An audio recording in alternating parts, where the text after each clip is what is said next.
पुंडलिक वरदाक्ष श्री ज्ञानदेव तुकाराम प्रभु श्री रामचंद्र भगवान की जय।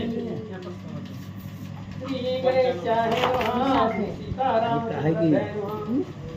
पुढे देवणी द्रव्यराशी मध्ये आम्ही युक्त केली कैसी आता देशावर हरिदासाची आपुले हाती समर्पा ऐसे बोलता देवसही तुकयाशी कळो आले अंतरी जाती अंच्या चित्तांतरी अहंकार वैरी प्रकटला जैसे पक्वानाथ पडली मक्षिका की दुर्गा माझी लवणकनिका की प्रेमळा माझी लटिका कुकळी येऊन बैसला की तरुण शेत क्षय रोग की प्रसवेत प्रकट रामांग ना तरी विरक्ता स्त्री संग कर्मयोगे जोडला की क्षेत्रविकासी आले दूत तो डोळ झाड पडले अकस्मात की पश्चिम धान्यावरी मागेश्वरात सांभाळा उचित पडिला ना तरी गगनी ओळऱ्या पडले धारा तो अकस्मात सुटला दक्षिण वारा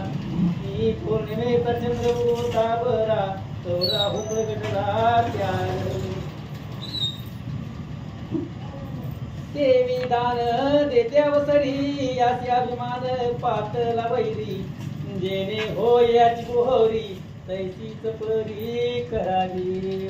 कथेचं अनुसंधान लक्षात घ्या। अध्याय चालू झाल्यापासून कथा कशी लागली की तुकाराम महाराजांचं कीर्तन लोहा गावामध्ये होतं। पंढरपुराहून 2 वारकरी हरिदास म्हणजे वारकरी त्या लोहा गावामध्ये आले। त्यांनी विचार केला इथं तुकारामाचं कीर्तन आहे, आपण या गावात थांबायचं नाही, आपल्याला जायचंय का आपल्या घरामध्ये मुलाचं लग्न आहे, आपल्याला पैसे आणायला गोळा करायला जायचंय, त्यामुळे इथं तुकाराम महाराजांचं कीर्तनात थांबून जमत नाही। मग हरिदास तिथून निघाल्यावर तुकाराम महाराजांनी विचार केला जर विष्णू भक्त आपल्यापासून जात असतील तर आपला काय उपयोग आहे, म्हणून गावातली लोक गेली त्या विष्णू भक्तांना गावात आणलं। तुकाराम महाराजांनी गावातल्या लोकांना सांगितलं जावा देशावाराला जावा आणि जे जसं शक्ती असेल तसं पैसा जमा करून आणा, ह्या ब्राह्मणाच्या पोराचं लग्नाला ह्यांना पैसा लागायचाय। मग सगळ्यांनी आणले पैसे, पण पैसे देत असताना त्यांना अहंकार होता, आम्ही एवढे दिले एवढे दिले। तुकाराम महाराज म्हणले किती अहंकार आहे ह्यांचा घालवायचा, म्हणून तुकाराम महाराज एक युक्ती करतायत। काय करतात ऐका। मग लोकाशी म्हणे वैष्णव भक्त देशावर आणले तुम्ही समर्थ तरी चुकले वाकले गावात राहू सर्वतान द्यावे। तुकाराम महाराजांनी सांगितलं तुम्ही अनेक देशामधून संपत्ती आणले पण गावातलं कोणी राहिलंय का, कारण धर्म एका ब्राह्मणाच्या मुलाचं लग्न लावणं म्हणजे धर्म कार्य आहे, धर्म कार्याला गावातल्यांचा हातभार पाहिजे, मग गावातलं कुणी राहिलंय का लहान थोर असं तुकाराम महाराज विचारतात। लोक म्हणती ते वेळ गावात सारी एक दुर्बळ तो निंदक नष्ट महाखळ नाही प्रेमळ अंतरी। गावातल्या लोकांनी सांगितलं सगळ्यांनी दान धर्म केला एक राहिलंय ती कधीच आपल्याला वळवून देत नाही, ती दुर्बळ आहे आणि कपटी आहे ती काय चांगलं आहे काय खळ वाईट माणूस आहे ती देत नाही, त्याच्यामुळे आपण त्याच्या नादाला लागायचं नको, जेवढ्यांनी आणलंय तेवढ्यांचं घ्यान समाधान माना। पण तुकाराम महाराज म्हणले नाही त्याच्याच घरी जावा, तो एक राहिला असे जाण इतरा दिले शक्ती प्रमाण ऐसे ऐकोनी वचन भक्त प्रेमळ बोलत। गावातल्या लोकांनी सांगितलं महाराज गावातल्या लोकांनी सगळ्यांनी पैसा दिलाय संपत्ती दिले ज्याच्या शक्तीनुसार सगळ्यांनी दिलंय, एक जण राहिलंय ती जरा खळ आहे वाईट आहे ती कधी धर्म कार्याला काही देत नाही, तेवढंच एक राहिलंय। तुकाराम महाराज मग काय म्हणतात ऐका। तुम्ही जाऊनी त्याचे मंदिरी माझा निरोप सांगा सत्वरी रुका अधेला काहीतरी आना धर्मार्थ मागुनी। आता ही कथा लोहा गावातली आहे, तुकाराम महाराज देहू गावातले। तुकाराम महाराज म्हणले जावं माझं नाव सांगा, गावातली लोक म्हणले महाराज तुम्ही ह्या गावचं नाही नका ह्याच्या नादाला लागून ऐकत नाही, गावातल्या लोकांचं ऐकत नाही तुमचं काय ऐकणार आहे। महाराज म्हणले जावा याचं माझं नाव सांगा दिलं तर घेऊन या। ऐकोनी तुक याचे वचन आश्चर्य करती सकळ जन मग साड्याच्या घराशी जाऊन अंगणी उभे राहिले। आणि मग आता तुकाराम महाराजांनी आग्रहच केला जावा म्हणले माझं नाव सांगून बघा दिलं तर दिलं। मग 2-4 लोक गेली त्या साड्याच्या घरी दुर्बळ होतं, कपटी होतं, देत नव्हतं दान धर्माला, त्याच्या दारामध्ये जाऊन उभा राहिले, काय हाक मारतात ऐका. परी तो काहीच न बोले वचनासी, पांजणी करी वेगेसी, तुम्ही कोण आलेत कासयासी, उत्तर कोणाशी करेना. आता दारामध्ये लोक, 4 लोक गावातली प्रतिष्ठित आहेत, दारामधून हाका मारतायत, ही बोलानच गेलो कुणाला. आतमध्ये आतल्या घरामध्ये कुलूप लावून बसलं, बाहेरच येणं गेलं, कुणालाच काही बोलाना. त्यावेळेस काय झालं, गावकरी विस्मित होऊन एकमेकाशी सांगती कोण, म्हणती तो कयाची भेळ करून मूर्खापाशी पाठलो. गावातल्या लोकांनी विचार केला, उगाच तुकाराम महाराजांचं ऐकलं नाही, मूर्खापाशी आलोय, आता आम्ही बोलवतोय, बाहेर नाही येणं गेलंय, अर्ध येतोय का नाही ती तरी सांग ना, आम्हाला जायला येतंय. उगा आतल्या घरात बसून आम्ही हाका मारायचो, तू काहीच बोलायचं नाही. गावातली लोक म्हणजे उगाच तुकाराम महाराजांचं ऐकलं नाही, त्याच्या घराला आलो असं सांगतात. परी हा काही न बोले वचन, मग बोलते झाले सकळ जन, पंढरीच्या हरिदास आले जाण, एक मास कीर्तन होतसे. आणि मग त्यांनी विषय बदलला. बाहेरच्या लोकांनी म्हणले, हे बघ बाबा, जाऊ दे, तुकाराम महाराज इथलाय. पंढरपूरहून ब्राह्मण लोक आले, हरिदास वैष्णव आले, आणि त्यांच्या मुलाचं लग्न आहे, मग त्या धर्म कार्यासाठी काहीतरी दान दे. अशा पद्धतीने बाहेरचे लोक त्या माणसाला बोलू लागले. काही देशावर मागावयासी, तुकयाने पाठविले तुम्हा पासे, वचने ऐकून ऐसी, मूर्ख मानसी संतापला. आणि त्यांनी सांगितलं की पंढरपुराहून 2 जण आले, त्यांच्या मुलाचं लग्न आहे, त्यांना काही अडचण आहे पैशाची, त्यामुळे ती निघाले होते देशावराला मागण्यासाठी. मग तुकाराम महाराजांनी त्यांना आपल्या गावामध्ये ठेवून घेतलं, गावातच वर्गणी करून त्यांना द्यायचं ठरवलं. मग तुकाराम महाराजांनी पाठवलंय. तुकारामाचं नाव घेतल्यावर संतापलं महाराज, बिघडलं.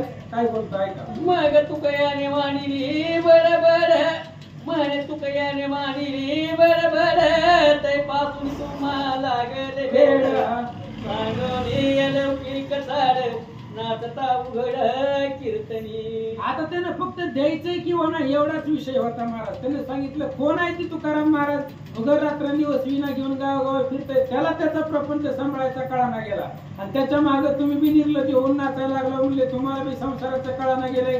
असा तो आतमधला माणूस बाहेरच्या लोकांना बोलू लागला. संसारी पाडून तुटी, आता का घेतास माझी पाटी, घरी नाही थावाटी, मी तुम्हाची शेवटी काय देऊ. त्याने सांगितलं, हे बघा, आमच्या घरामध्ये काही सुद्धा नाही देण्यासाठी नाही, घरात भरपूर आहे, पण द्यायचं नाही मला. घरामध्ये तुम्हाला देण्यासाठी काही सुद्धा नाही. कुणाला द्यावं. ती तुकाराम महाराजांनी स्वतःचा संसार सोडलाय आणि गावोगावी कीर्तन करत फिरायले, तुम्ही बी त्याचेच भक्त म्हणले. हे बघा, नाही, तुम्हाला देण्यासाठी माझ्याकडे काहीच नाही, असं तो माणूस बोलू लागला. ऐकून मूर्खाचे वचन, कांता बोले त्याला गुण, थोर थोर लोक तुकयाचे वचन, अंगणी येऊन उभे की. आणि असं माणूस त्या बाहेरच्या लोकांना, बाहेरची लोक प्रतिष्ठित होती महाराज, गावातले अधिकारी लोक होते, आणि त्याच्या बायकोनं, त्या माणसाच्या बायकोनं ऐकले शब्द, म्हणले, अहो गावातली प्रतिष्ठित लोक आहेत, त्यांना तरी नीट बोला की. हे गावातली मान्यवर लोक तुकाराम महाराजाचं ऐकते. मग तुम्हाला द्यायचं असेल न द्यायचं तुमचा प्रश्न आहे, पण त्यांना आदरानं तरी सन्मान द्या, असं त्याची बायको त्या माणसाला बोलू लागली. तुम्ही निंदक परमखड, मुखे न बोला शब्द रसाळ, बैसावयाची निर्मळ स्थळ, तेही न मिळे सर्वथा. आणि त्या साळ्याची बायको त्याला बोलू लागली, बाबा, तुम्ही असलंय, तुमचा स्वभाव मला माहित आहे, पण तुम्हाला द्यायचंय किंवा नाही द्यायचं तुमचा प्रश्न आहे, पण मागायला आल्यावर घरामध्ये बोलवावं, पाणी द्यावं, बसायला द्यावं, मग पुढचा विचार मांडावा. तुम्ही दारातनं त्यांना हाकलायला लागले, असं त्याची बायको बोलू लागली. आता विवेक करून चित्ती, काहीतरी द्यावे या प्रती, ऐकून कांतेची वचनोक्ती, मूर्ख चित्ती संतापन. बायकोनं सांगितलं, थोडासा विचार करा. प्रतिष्ठित लोक मागायला आले, आता गावात जी श्रीमंत आहेत ती लोक मागायला आलेत, म्हणजे काहीतरी असेल. तुकाराम महाराजांच्या सांगण्यावरून आले, त्यामुळे काहीतरी द्या त्यांना, माघारी पाठवू नका. त्यावेळेस असं बायकोचं बोलणं ऐकलं, आणि तो साळी, तो माणूस रागवला. सक्रोध होऊन बोले, काय एक तांब्या घरात आहे, तो याची देऊन लेवला आहे, वाटी लावी सत्वरी. आणि त्याने सांगितलंय बघ घरामध्ये काही नाही, एक तांबे आहे रिकामा, खावाचा पडलेला जुना तांबे आहे, ती तांबे देऊन त्यांना वाट लाव. ही कशासाठी कथा आहे माहिती का? जी गावातल्या लोकांनी मोठे मोठे पैसे दिले होते त्यांना गर्व झाला होता, आम्ही एवढं दिलंय, आता तुकाराम महाराजांना त्यांचं गर्वहरण करायचंय म्हणून याच्या घराकडे पाठवलं. मग त्यांनी फक्त एक तांब्या, रिकामा तांब्या बायकोच्या हातात दिला आणि म्हणली जा दे त्यांना. ऐकून व्रत राचे वचन कांता पावली समाधान. मग उदक पात्र आणून त्याचे करी दिधले. मग त्यानं सांगितलं, म्हणले तांब्या घरामध्ये आहेत दी. मग त्या बायकोनं तांब्या घेतला आणि त्या तांब्यामध्ये पाणी घेतलं. पाण्यानं भरलेला तांब्या बाहेर आली ती पत्नी आणि त्या जी काही प्रतिष्ठित लोक होती त्यांच्या हातामध्ये दिला. त्याने दिधले डाव्या करी याने लाभ बोलविला अंतरी. तांब्या घेऊन या करी निघाले झडकरी ते तुम्ही. बाहेरच्या लोकांनी काही विचार केला नाही, म्हणले दिलंय बाबा यांनी एवढ्या वर्षातनं दिलंय, कधीच देत नाही, तांब्या कवेनं दिलंय ते मला महत्वाचं आहे. म्हणून तोच तांब्या घेतला आणि पुन्हा लोह गावामध्ये तुकाराम महाराजांच्या जवळ आले. आश्चर्य करिता ती सकळ मन ती प्रसन्न झाला खळ. दावागली होय शीतळ किसेराची फळ लागले. आणि विचार केला लोक कधीच देत नाही ना, तांब्या का वैना सद्भक्तांना तुकाराम महाराजांना वारकऱ्यांना दिला असा विचार करू लागले. आज शुष्क काटासी अंकुर फुटला की पाषाणाची गरम लाटला. राहू सोयर होऊन होला प्रकाश पाडिला जगावरी. तैसेच घडून आले पट्ट जय उदारत्व हा परमनट्ट. एक म्हणती आपुले अद्रष्ट सानुकूल होते की. ऐसे बोलून परस्परे तुकाशा दे सत्वर.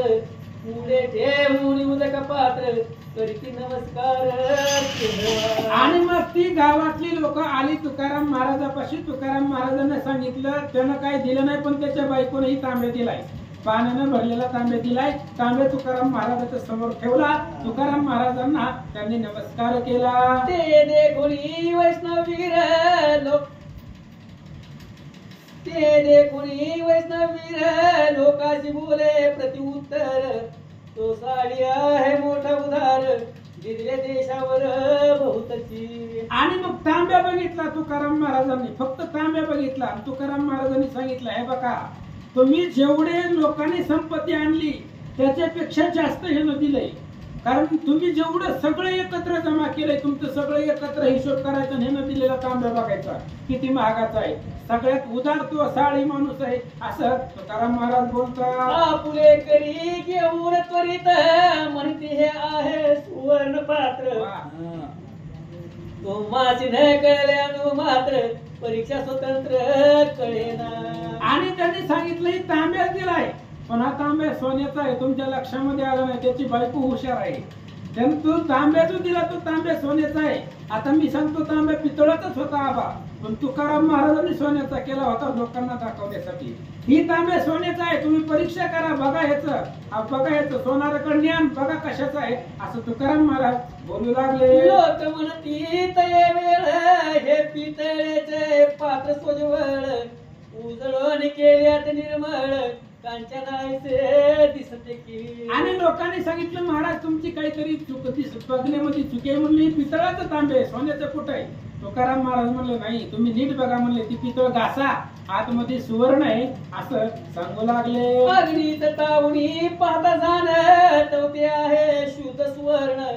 ऐसे कौतुक देखून विस्मित मन सकळांचे. आणि मग ते तांब्या अग्नीमध्ये तापवला, ते पितळ संपलं, आतमध्ये शुद्ध सुवर्ण निघलं.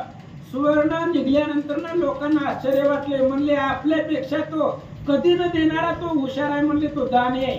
कारण आपण जेवढं दिलंय तेवढं याची बरोबरी करता येत नाही, यानं सोन्याचा तांब्या दिलाय असा विचार लोक करू लागले. म्हणती घटीत संताचा महिमा पितळेची नवडी लकाळी मा. अद्भुत दुर्गयाचे भजन प्रेमा देवा उपमान से की. मग लोकांनी विचार केला, म्हणले तुकाराम महाराजाकडे ते सामर्थ्य आहे, पितळाचं सोनं केलंय, तांब्या पितळाचाच होता पण तुकाराम महाराजांनी तो सोन्याचा करून दाखवला होता असा संताचा महिमा आहे असं सांगतात. मग हरिदासाची बोलावून केले त्यांचे किरण चालन.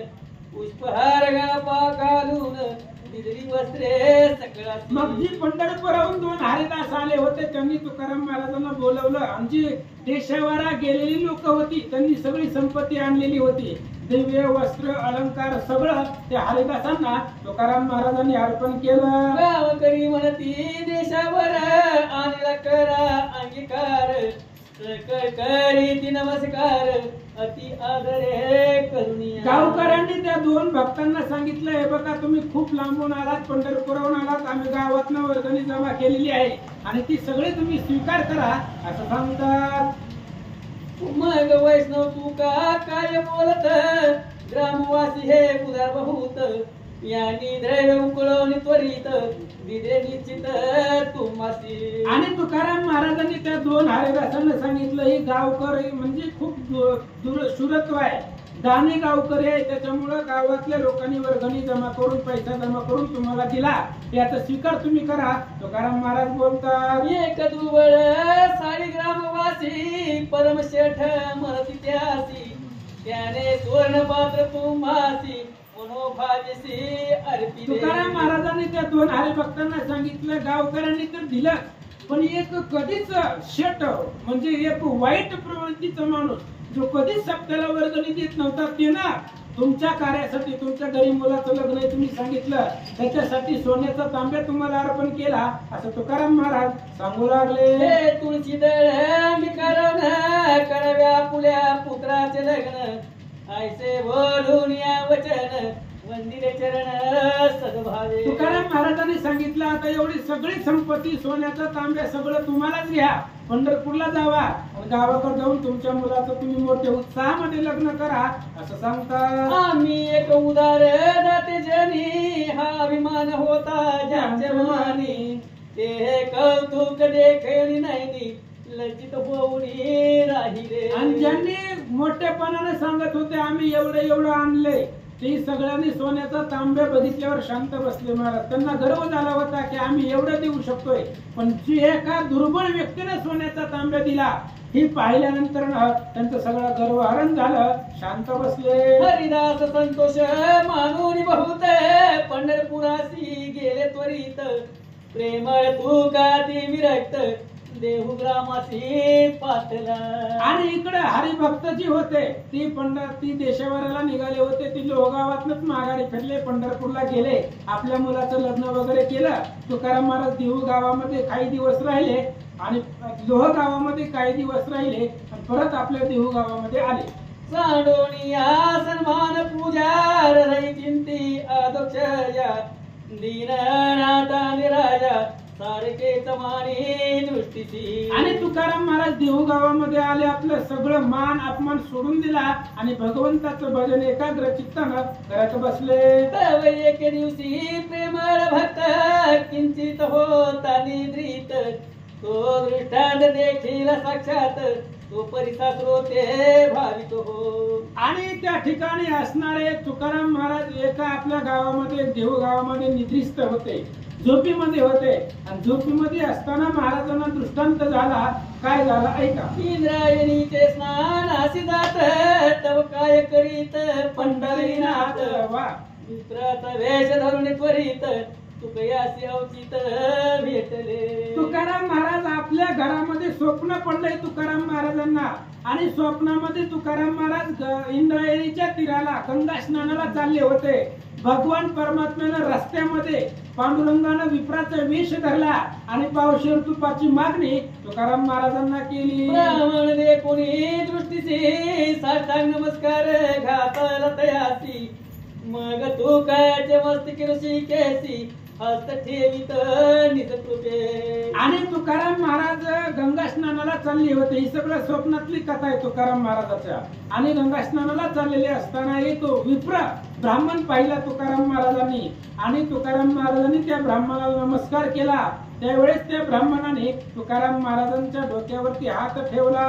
उपदेश देताच त्यावसरा नमस्कार केला तिजवरा, म्हणे स्वामी येऊन माझी घरा भोजन करा निज प्रीती. आणि तुकाराम महाराजांच्या मस्तकावरती हात ठेवल्यानंतर तुकाराम महाराजांना उपदेश केल्यावर तुकाराम महाराजांनी त्या विप्राला सांगितलं, म्हणजे महाराज आमच्या घराला चला, तुमचे पाय लागू द्या असं सांगतात. त्यावरी ब्राह्मण उत्तर देत, आम्हाशी पावसेर पायी जगत, ते देशील तरी निश्चित, येतो त्वरित ग्रहासी. त्यावेळेस त्या ब्राह्मणाने सांगितलं, आम्हाला पावशेर तूप दे म्हणले, फक्त जास्त काही नाही, तेवढं जर तूप दिलं तर मी तुझ्या घराला येतो असं ब्राह्मण रूपी भगवंत तुकारामांना बोलतात. अवश्य म्हणून देवसरी विप्रासी धरिला आपुले करी, तत्वरे येऊन समंदिरी क्रांती प्रती बोलत.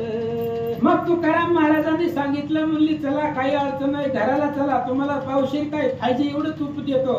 म्हणून त्या विप्राच्या हाताला तुकाराम महाराजांनी धरला आणि आपल्या घराला आणलं. कुठं चालू आहे सगळं?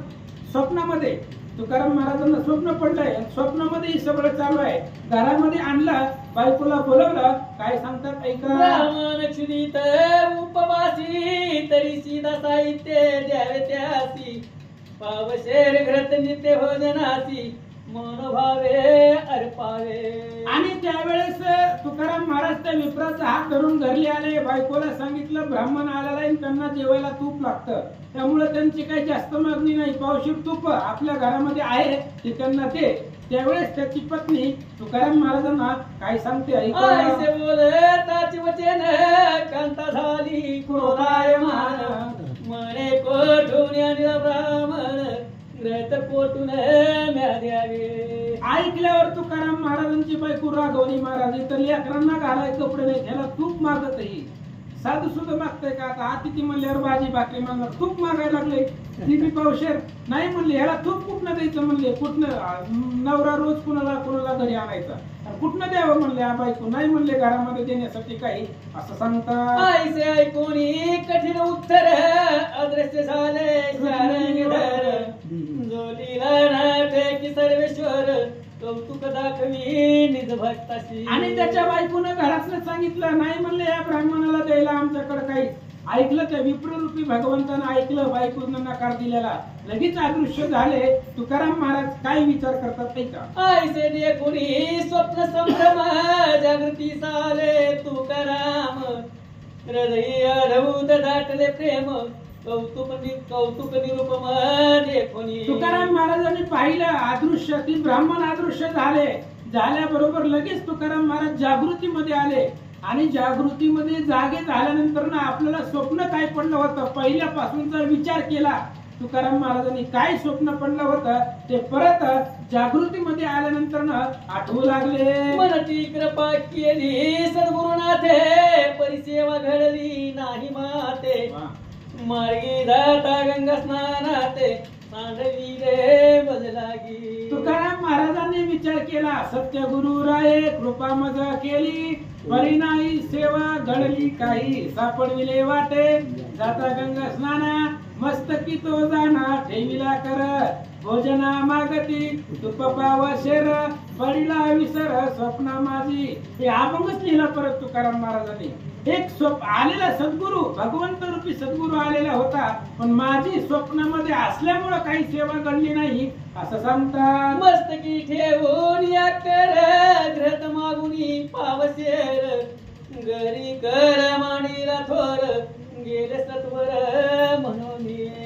आणि मग आले, स्वप्नामध्ये आले, हात डोक्यावरती हात ठेवला, पावशेर तूप मागितला, पण ते घरच्यांनी पत्नीनं दिलं नाही, म्हणून ते सद्गुरु अदृश्य झाले, निघून गेले. महाराज बोलतात, केशव चैतन्य राघव चैतन्य सांगितली माळकेची खून, बाबाजी फुले नामाभिधान, बोलिले वचन सद्गुरु. बाबाजी आपुले सांगितले नाम, मंत्र दिला राम कृष्ण हरी. राघव चैतन्य केशव चैतन्य असं नाव त्यांनी स्वतःच सांगितलं होतं, आणि रामकृष्ण हरी मंत्र दिला. तुकाराम महाराजचे गुरु म्हणजे कोण? आपणची देव होय गुरु.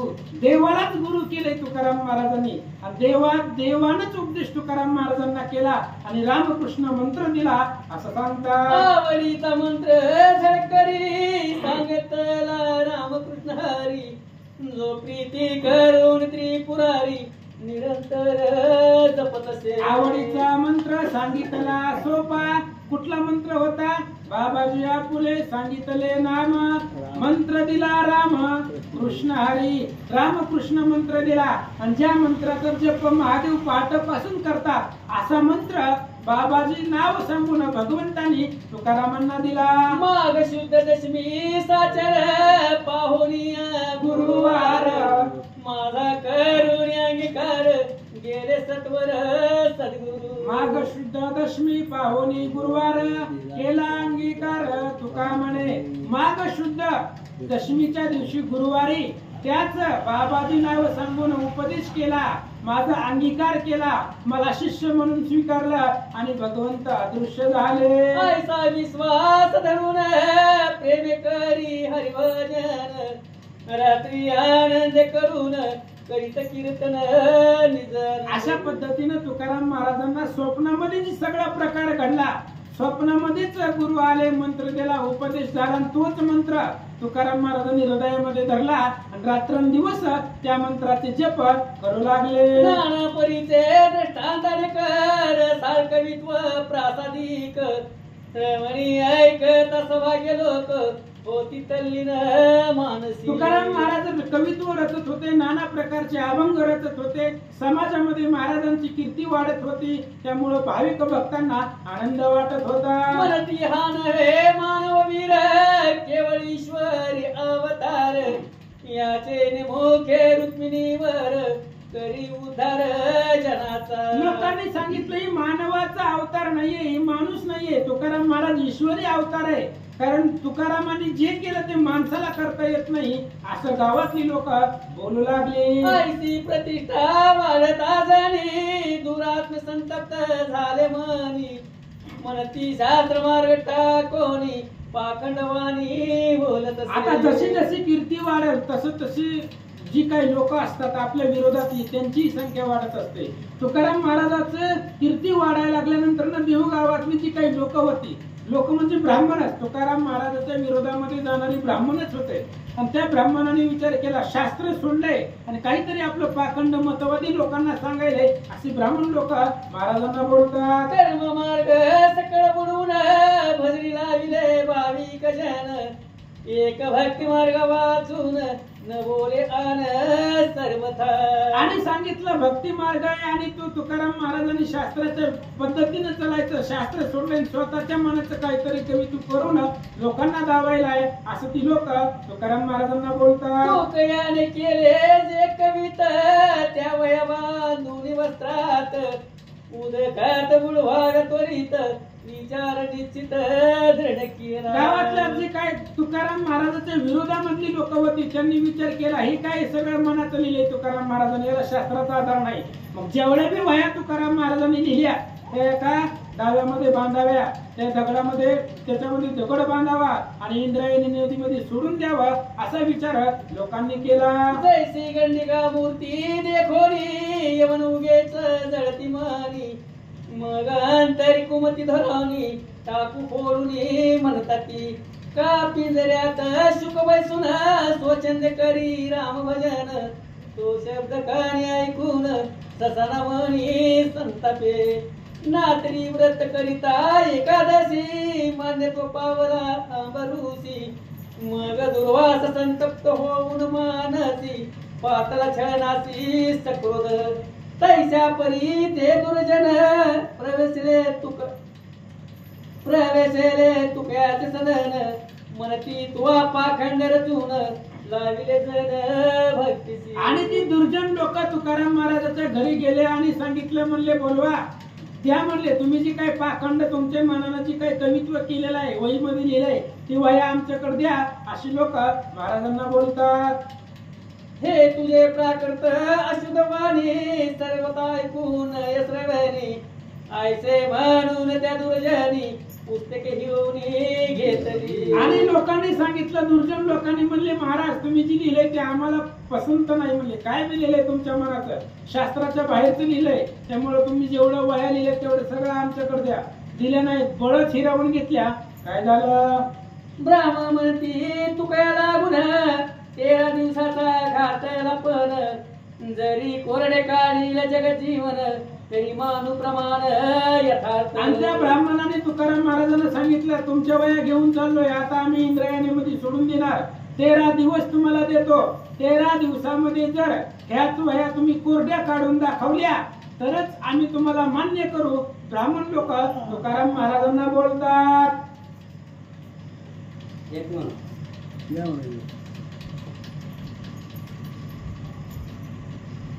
ऐसे बोलून देवसरी गेले सत्वर आपुले घरी. तुकयाच्या चित्तांतरी विक्षेप फार वाढला. अशा पद्धतीने बोलले तुकाराम महाराजांनी लिहिलेले वया ग्रंथ घेतले, दगडाला बांधले आणि इंद्रायणी नदीमध्ये सोडून दिले.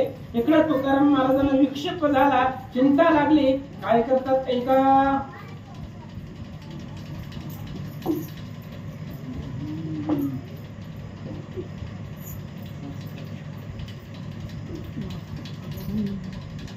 पुंडरी पुंडरी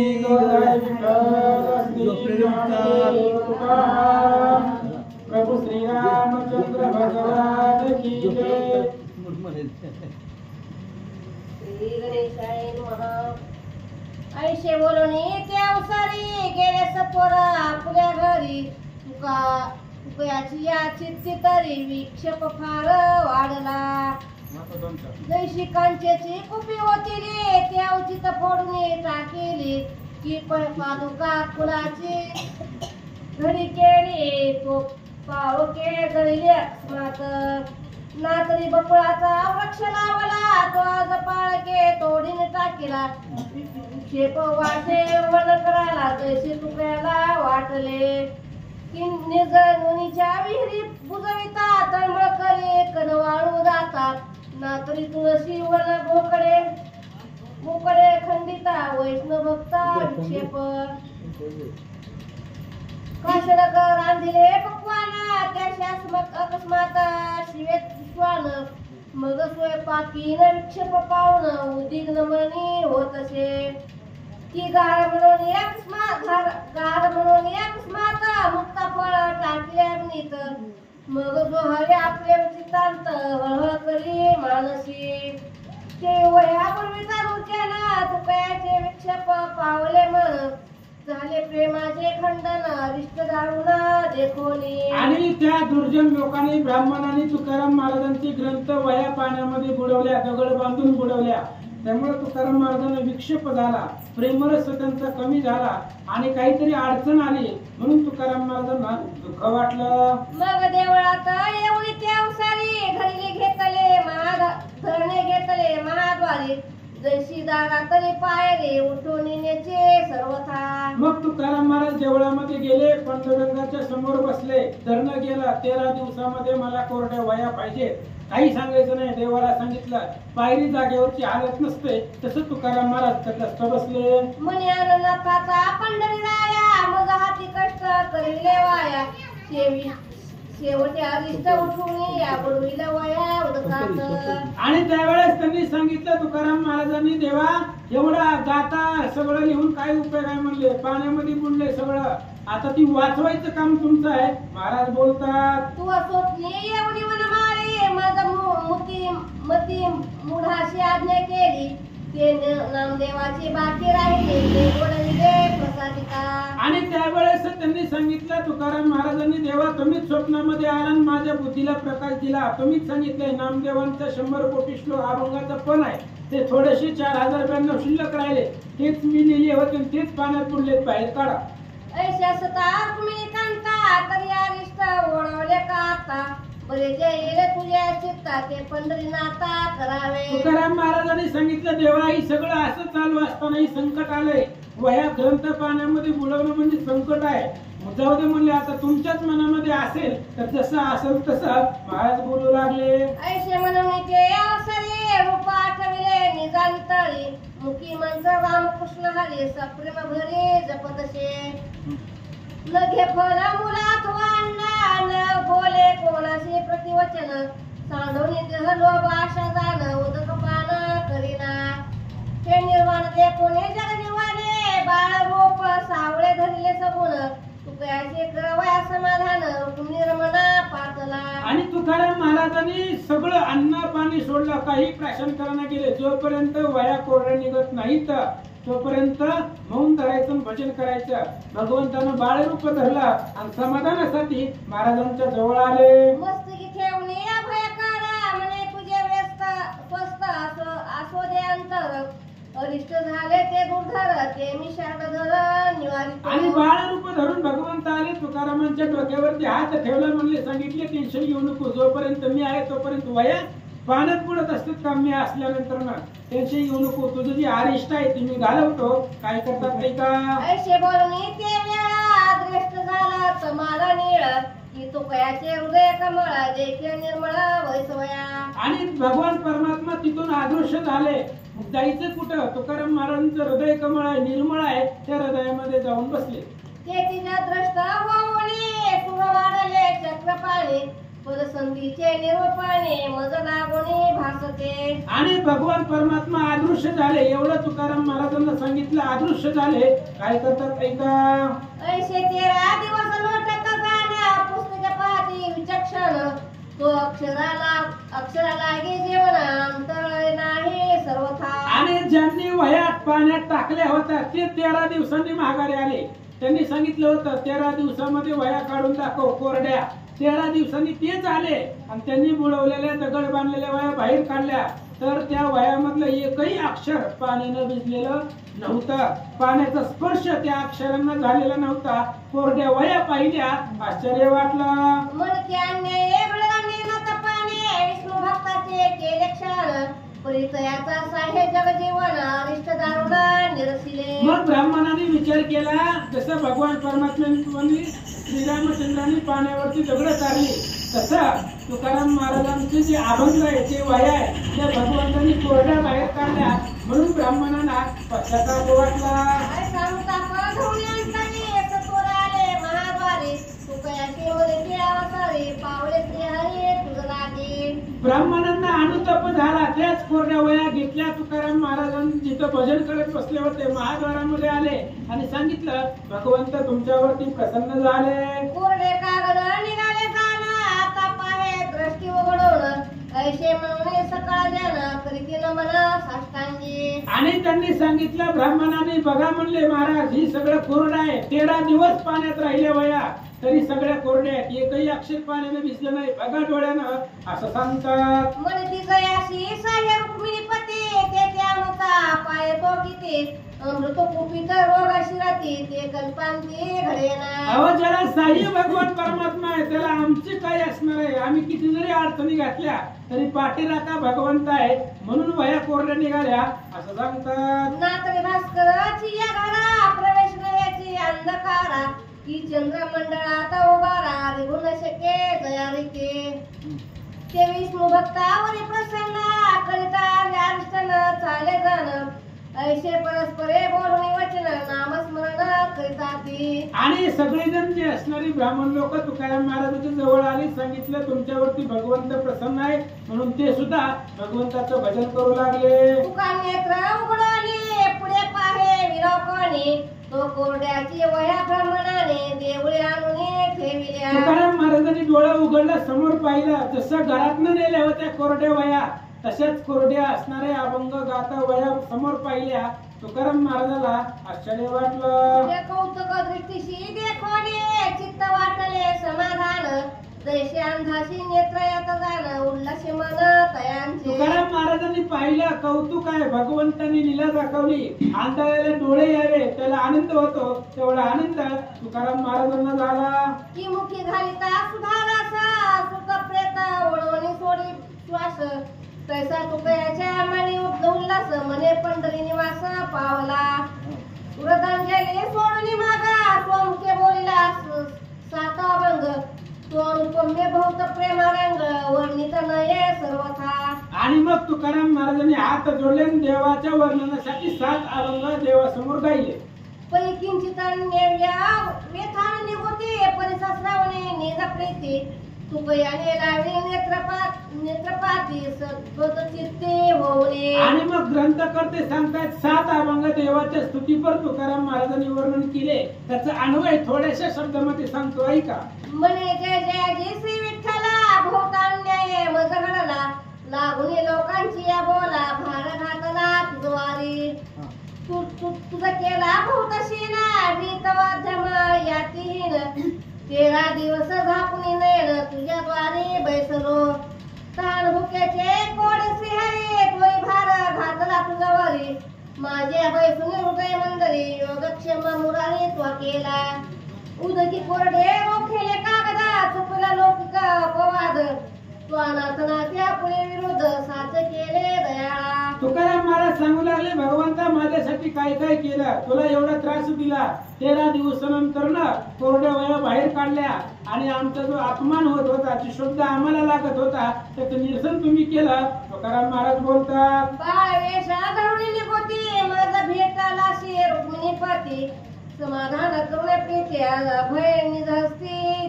तिथले बाळवेश धरला भगवान परमात्मा माझ्या समोर आलात मला भय वरदान दिला अदृश्य झाला कोरड्या वया बाहेर काढल्या असं सांगतात आता कपोत माझी माना सुखे पड करत दुर्जन परी कदापि संकट तुझं कारण न घाली जाणार सर्वथा आणि तुकाराम महाराजांनी सांगितलं देवा आता काही बी होऊ द्या तुम्हाला संकट घालणार नाही मी तर चांगला दुष्टपतीचा एकदा सुखी पडले यथात उभे करून उदकात वह्या कळा कविला तुझा हाती समर्थाशी घालवाय भार आपल्याशी नाही अधिकार हे सर्व तानेनाची मी पामर विवेका विचार कळेना होऊन गेला मी श्रीपती ती गोष्टी परतून नये पुढती पुढे तरी रुक्मिणीपती संकट तुझवरी घालीन तुकाराम महाराजांनी सांगितलं देवा आता आजपर्यंत जेवढी तुम्हाला संकट घातली खूप झाले आता इथून पुढे माझ्यावर कितीही संकट येऊ द्या तुमच्यावरती घालणार नाही मानेवरी ठेवली नसता सुरी काय नहानिता पाठीवरी तोम्या उताविळा होणे श्रीहरी अकांत तुझवारी हा केला मज पाशाने दोहांत तो ठाई वाटले तुझे चित्त दोन्ही चुकुनी आघात वाढले कीर्ती लौकिकी तुझं म्हणे माय बापा समाना परी ती स्वल्पासाठी घेऊ पाहती प्राण मी अवघडीचे केले कान परिसा हे जगजीवन तू कृपा सागर चक्रपाणी तुझ समान न देख त्रिभुवने स्तुती करावी प्रीती करणे तरी कुठीच वाणी झाली शिकी अशा पद्धतीचे भगवान परमात्मा आहे तुझ्यासारखा रक्षक जगामध्ये स्तुती करायला शब्द कमी पडतील असं तुमचं स्वरूप आहे महाराज बोलतात की तू दीनबंधू दयाळा शशी परिसा ते शीतळ माऊली परिस स्नेहाळ येती कल्लोळ प्रेमाचे तो निर्याच्या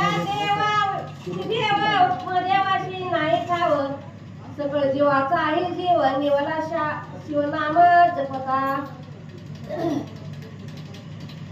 म्हणून ते पाच निर्माण ती तुझ पासून जाण गोड म्हणून मृत समान तरी तुझं जीवन त्या परता आता न बोलता काही उगाची समाता ठेवी तो पायी अनंत अपराध विठाबाई क्षमा करी तू स्नेहळे मी अवगुणी अन्याय फार किती सांगे वारंवार पुरे हा संसार चित्त स्थिर होऊन गेली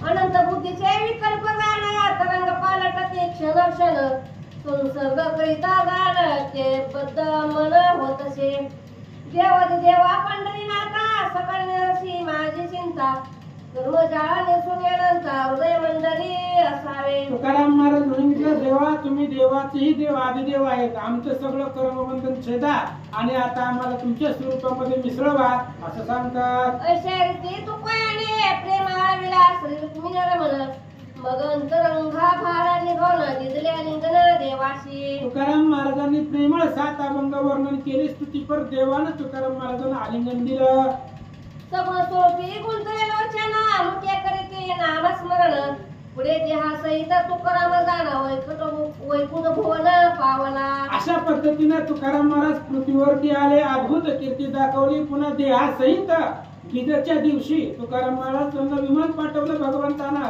आणि देहासहित तुकाराम महाराज वैकुंठाला गेले एकता सविस्तर लिहाची क्रांती तो हृदयस्थ सांगे रुक्मिणीपती की तुकाराम अध्यापित स्थिती आहे निश्चित ग्रंथकर्ते सांगतायत तुकाराम महाराजाचं वैकुंठ गमन सविस्तर लिहावं पण तसं कुणाच ग्रंथात दाखवलेलं नाही वैकुंठ गमन का कारण तुकाराम महाराज आहेत, चिरंजीव आहेत. मग कशी रुक्मिणीला सांगितलं होतं जोपर्यंत चंद्र सूर्य आहे तोपर्यंत तुकाराम महाराज आहेत. मग त्यांचं वैकुंठ गमन कसं लिहायचं म्हणून मी लिहिलं नाही असं सांगतात. निजनिष्ठचे का प्रेमा भक्त तयाची स्वप्ने दर्शन देत जैसा दत्तात्रयामुळे होतई स्वच्छ विचारता भूमंडळी. आणि दत्तात्रय महाराज अजून आहेत, हनुमंत आहेत, ते भाविकांना आजही दर्शन देतात. तसंच तुकाराम महाराज आहेत जगामध्ये.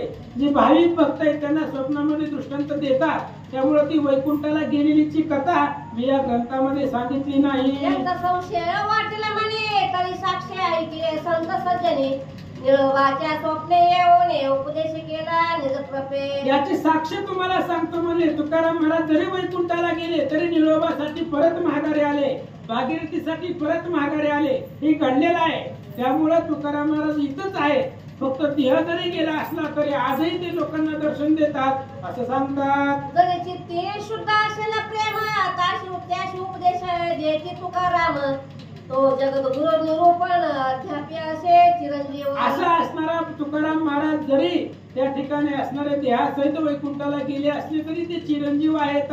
आजही तुकाराम महाराज ज्यांचं प्रेम आहे, सद्भाव आहे, त्यांना आजही दर्शन देतात असं सांगतात. त्याने कृपा करून एकांती ग्रंथ लिहिला शे माझ्या हाती परी याविषयी विचक्षण श्रोती संशय चित्ते न धरावा. आणि त्याच भगवान परमात्म्याने मला बुद्धी दिली आणि त्यांनीच सांगितलं वैकुंठ गमन लिहू नका, कारण ते गेलेच नाही. तुकाराम महाराज चिरंजीव आहेत, आजही ते दर्शन देत आहेत. म्हणून तुकाराम महाराज आहेत म्हणून वैकुंठ गमन नको असं भगवंतांनी मला सांगितलं. तो विश्वव्यापक चैतन्यधाम सद्गुरु तुकाराम आम्हाला गुण महिपती दयान्य शरण देवाभिमान टाकणे. आणि असा असणारा महिपती त्याच तुकाराम महाराजाला त्याच भगवान परमात्म्याला अनन्य शरण आहे.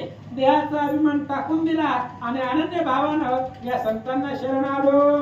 श्री भक्त विजय ग्रंथ ऐकतात तुष्टीला जगन्नाथ प्रेमळ एका बालक भक्त दीपपंचायत शास्त्र कुंडली गौरव विठ्ठल श्री ज्ञानदेव तुकाराम प्रभू श्रीरामचंद्र